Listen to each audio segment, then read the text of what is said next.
Welcome to my channel, Darren's Villaging and More. This is the start of a new multi-part series. So welcome to part 1 of 4, Miniature Platform Design, Werewolf in the Cemetery. If you like this video, like and subscribe for more.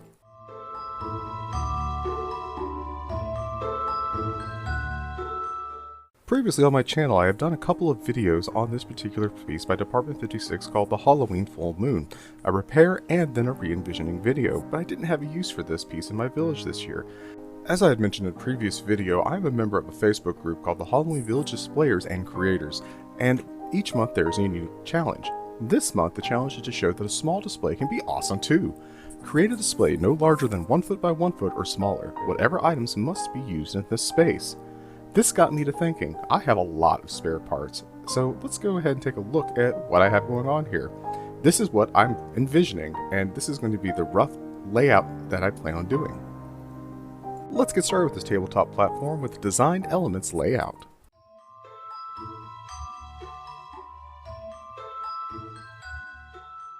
With this project, I have everything laid out as I would like it. Now I am going to be going around and tracing the outlines of absolutely everything to know their place and kind of make a map. I've also taken a static picture of this as a reference guide so I can put everything back as I need it. Each of the tombstones, some of them have different sized bases, so it's going to be very important that I trace where they're at and make sure the correct ones go back. So I'm just going to be going around and doing this, and then we're going to pull the foam and see what areas work best for additional lighting for this platform. Now, one thing that I want to do with this is make this kind of a creepy old cemetery, so all the tombstones are going to be off kilter.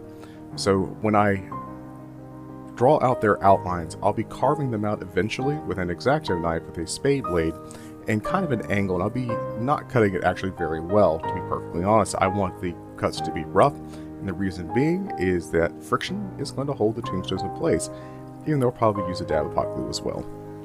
Here is the static picture that I took of the platform prior to marking everything. Let's see how close we get at the end to this, and take a look at our electrical design options for lighting on this platform.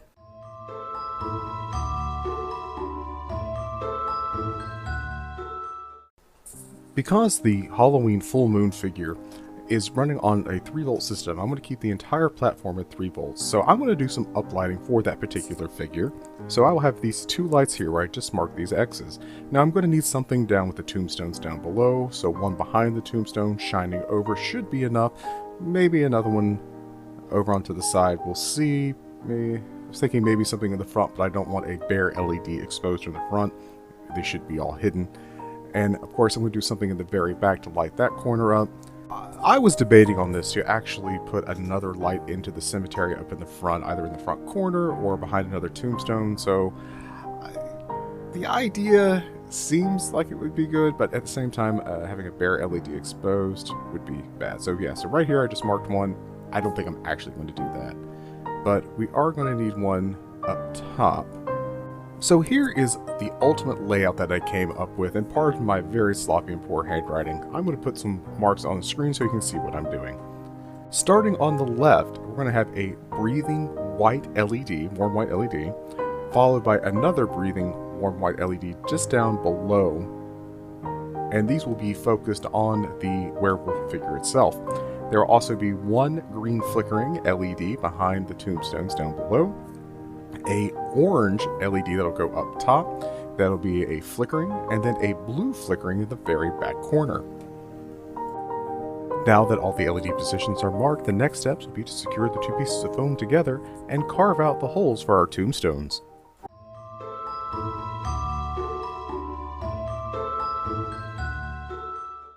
The top piece of foam that I have for this project is just sitting on the platform currently. This is going to be a ledge for the werewolf figure, so I'm going to go ahead and apply a very gracious amount of hot glue to it and go ahead and press and secure it to the bottom piece of foam. After this is done, I'll pry the foam out, and then we can start carving out the channels for the tombstone bases. Now again, this is going to be a rough cutting with a spade blade using an Exacto knife. I do not want these holes to be perfect. In fact, they're kind of going to be angled, they're going to be lopsided, and there's going to be rough pieces of foam in it. And that's perfectly fine, because again, friction is what I want to hold the tombstones in place instead of glue, although I'll probably still use a dab of glue anyway. To simplify this process, I've gone ahead and put all of my tombstones back into their original marked places, and I'm going to do one tombstone at a time and make sure that the fitment is correct. Now again, these tombstones do not all have the same bases, so it is important that, I go through and I use the correct tombstone in the correct spot so I can carve appropriately. So carving that first one in, not a problem, it fits in perfectly, and I'll just go around creating my rectangular cut and then start cutting out pieces of the foam within each of the tombstone bases area. Now this is a slow process, to be perfectly honest, and there is no right or wrong way to do this in my opinion. Once all of the holes for the tombstone bases have been cut out of the foam, I'll go back and remove any loose foam chunks that I see, and also take a wire brush to the top piece of the foam to give it a little bit of texture on the edges and rake away any excess loose pieces. Again, I'm making this out of spare parts, so it is a little bit rough around the edges to say the least.